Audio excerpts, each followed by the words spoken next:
Decarbonizing the whole global economy is critical to minimize the worst consequences of climate change.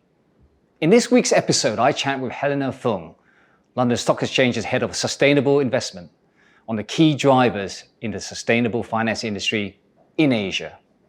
The last 2 years has seen a big increase in sustainable investing globally, and major banks are committing trillions to facilitate this shift into a more sustainable economy. Could Asia be at the forefront in the sustainable finance industry globally? What will the sustainable finance industry need to accelerate to net zero? And more importantly, how is Asia going to lead the way? This is the big conversation. Helena, thank you very much for your time today. So happy to have you on this call. Sustainable finance has been a really topical discussion for a lot of people, and especially markets right now. So Helena, maybe you could just give us a quick intro and then we could get straight into it. Sure, thanks Garrett. I'm delighted to join you this afternoon. So I'm Helena Fung. I'm head of sustainable investment for FTSE Russell, part of the London Stock Exchange Group.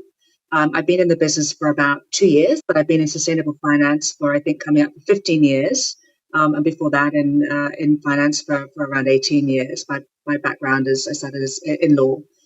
Essentially, my role here is to define and execute the strategy for sustainable investment across the number of propositions that we have in the business. So the predominant one for FTSE Russell being, of course, index product, but very intrinsic to that, and I think important in particular to the APAC region, is what we do on the data and the analytics side. So it's really about understanding the needs for APAC, making sure that we are responding to that demand, but at the same time that we're working across the ecosystem to really kind of help to drive forward the sustainable investment agenda within the region. Fantastic. That's great. Helen, we're going to dive straight in, actually. One of the key things that I really wanted to ask you was, what do we really need to see to accelerate the just transition to net zero in the next few years, especially from the Asian angle and a global angle? Well, we're at a really critical point in that whole transition process. If we're going to meet the global climate goals that have been set out at a government level and in policy, then this is really, as people have said, the decade of climate, the 10-year period going up to 2030, where we really need to halve global emissions by around about 45 to 50% in order to meet our longer-term global goals around avoiding the worst impacts of global warming. So in that sense, accelerating the transition from this point onwards is really an exigent task. And I think that involves coordination across every aspect of the capital and financial markets, from regulators to investors to banks to service providers like LSEG, and really kind of a very collaborative effort across the value chain, capital markets. Now, within that, there are a couple of core pieces. Of course, we need to move away from fossil fuel use, and that's particularly important in the Asia region, where we have some very carbon-intensive power grids that need to be transitioned towards greener energy. But it's also important, I think, to make sure that at the same time as we're decarbonizing, we're also scaling up the green solutions that are going to be needed across the whole range of different industries to make sure that we're accelerating towards electrification, towards some of the solutions that are going to be needed to really help to meet the climate mitigation and adaptation goals that we have in the region. Again, I think we need to consider this really within an APAC context, and the fact that we have a number of developing as well as developed markets here, and that markets are not homogenous within APAC. They're at different points in their transition. And that's where that element that you mentioned, Garrett, of the just transition comes in. We need to make sure that we're really enabling all countries within APAC to be able to meet those goals and not leaving anybody behind in the transition.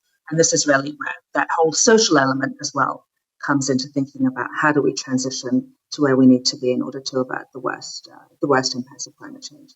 I also wanted to just talk about the market. There's been a lot of high-profile announcements, as you know, by banks to increase investments to sustainable investments. A lot of people talk about targets for 2030, but realistically, what do we need to see for this year to really see that they are actually serious about this? Well, I think what we need to see, and particularly if you look at the corporate side of the equation, is businesses being very serious about putting strategies in place that are going to move the needle towards low carbon and sustainable solutions in the long term.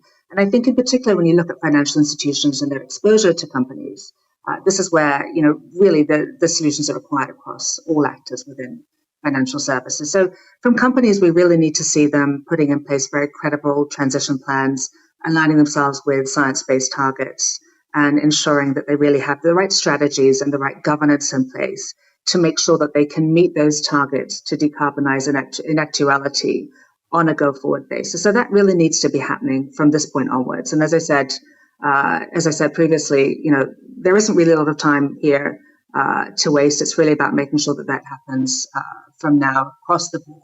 So I think when investors are looking at companies, they need to be really understanding how companies are positioning themselves to meet the challenges of that low carbon transition. What steps are they putting in place? How much is that a critical feature of the way that the company is organizing itself on a go-forward basis? So, certainly there are sort of practical elements that need to happen to make sure that we're scaling up the solutions for a green transition. At the same time, you've got to make sure that the companies in your portfolio are sufficiently aligned with those goals in order to make sure that you're mitigating risk, but also positioning well to take advantage of the opportunities that are going to be really important in that low carbon transition.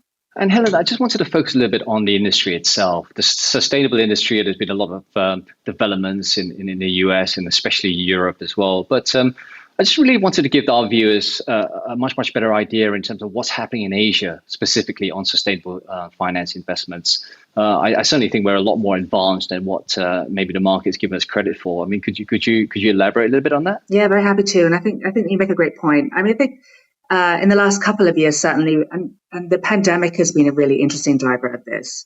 We've seen a great deal of focus, in particular, on environmental issues. And I think what's happened over the course of the COVID-19 pandemic is really that people have become very aware of the fragile nature of markets and the fact that what we've seen in terms of the disruption and the disarray in markets, certainly at the beginning of 2020, in the early part of the pandemic, is very sort of resonant of what could happen if you have a disorderly transition to a low carbon environment. If we don't put those steps in place that I was just talking through in advance. So, essentially, I think that has really served to kind of underscore the need for policymakers, as much as for investors and for financial institutions, to make sure that they are well positioned, that they are taking account of the risks that are inherent in environmental issues, as well as in the full range of sort of ESG and social challenges.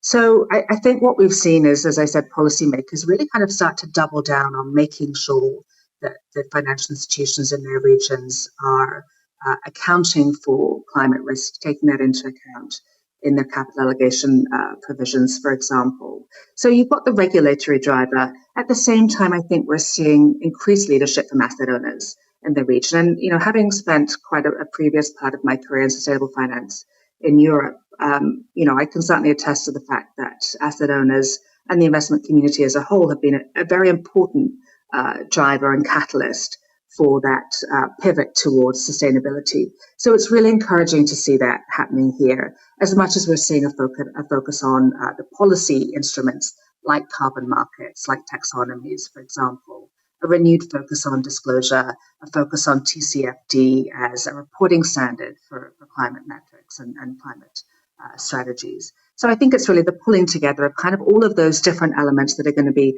very important in meeting the goals that we have in this part of the world. And APAC is, as I said before, very exposed to a lot of the risks of climate change. And it's an area where we actually need to really scale up investment on climate and make sure that we are orienting capital flows in the right way to be able to fund the transition.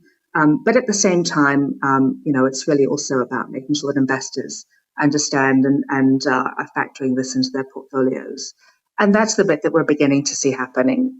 It's been a kind of a top-down transition, I would say, in Asia. But given the need for Asia to transition, how important that is on a global scale to meeting climate goals, it's very encouraging to see that happen at pace in the last couple of years. It's an interesting point you said, but can we just focus a little bit on the quality of the data? How do you see the quality of data in Asia? Are companies in Asia embracing the disclosure of their data? Do you see that in a more, are we seeing a more advanced disclosure of data here in Asia compared to other parts of the world, or are we still lagging somewhat? Well, look, I mean, I think you made the point before that in some ways, Asia has traditionally been regarded as a bit of a laggard in this space. And I think the data and the lack of a homogenized disclosure framework has been certainly a part of that. Having said that, given the focus by policymakers, given the focus by investors, and the questions that companies are regularly being asked about their ESG practices and policies, I think there's now greater familiarity with the kind of sustainability data points that investors need to see and are asking for. What we're also seeing, which I think is equally encouraging, is more of a convergence and alignment around what the key standards are. And that's also been an issue in the past, not only for companies in Asia, but for companies on a global basis. What are the frameworks that investors are supporting, and what do companies need to disclose? There's been this sort of alphabet soup approach to different disclosure initiatives. But we're seeing convergence around things like I mentioned before, TCFD as sort of a gold standard of climate related reporting. So that certainly makes things easier. I think what you're seeing is that there's a focus really on the larger companies. So those larger companies that maybe have deeper pockets or better resources for expending on sustainability, personnel,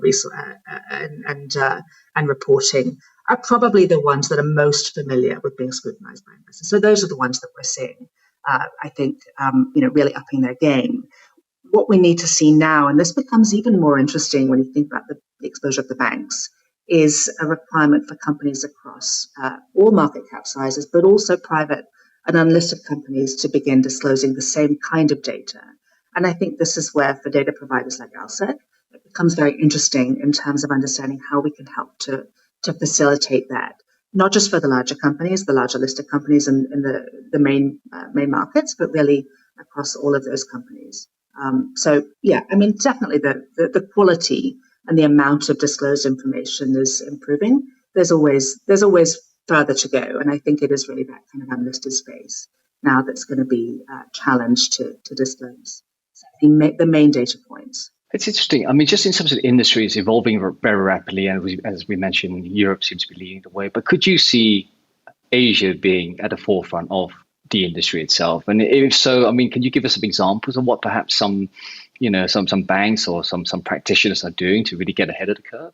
Yeah, I mean, that's a great question. I do think that from a sustainability perspective, Asia is a really exciting part of the world for a number of reasons. Now, in many ways, Asia is very exposed to the risk of climate change. From a physical perspective, we have a lot of sea level areas that are at risk from rising sea levels. And then of course we have some pretty significant weather events here in Asia. So there is a great deal of exposure to the physical impact of climate. And as I've said before, there's also an increased need to really finance that transition as well, particularly in the more emerging markets. So from an investment standpoint, there should be a lot of opportunity within Asia to make sure that we're orienting capital flows in the right way. So there is that increased need. There is the fact that you've got very fragmented markets at different stages of development. But at the same time, it's the response of policymakers, but also I think the response of industry is very exciting. I mean, if you look at what's happening in China with blockchain, with the digital economy, with looking at NLP and AI as a way of uncovering insights where the data doesn't currently exist on sustainability practices and issues. I think there's a lot of creativity and entrepreneurial spirit going on here in terms of thinking through how can we factor sustainability into different elements of industry, but also to gain different insights. So I think both from that need perspective and the requirement to invest. I mean, the SDGs is another great way of looking at this. The amount of capital that's needed to meet the SDG, the 17 Sustainable Development Goals by 2030, I think is estimated at something like $1.5 trillion on an annual basis. So that's a massive opportunity to really have an impact, but also from an investment standpoint as well. So To your question, Garrett, I would say absolutely. I find this a really exciting part of the world.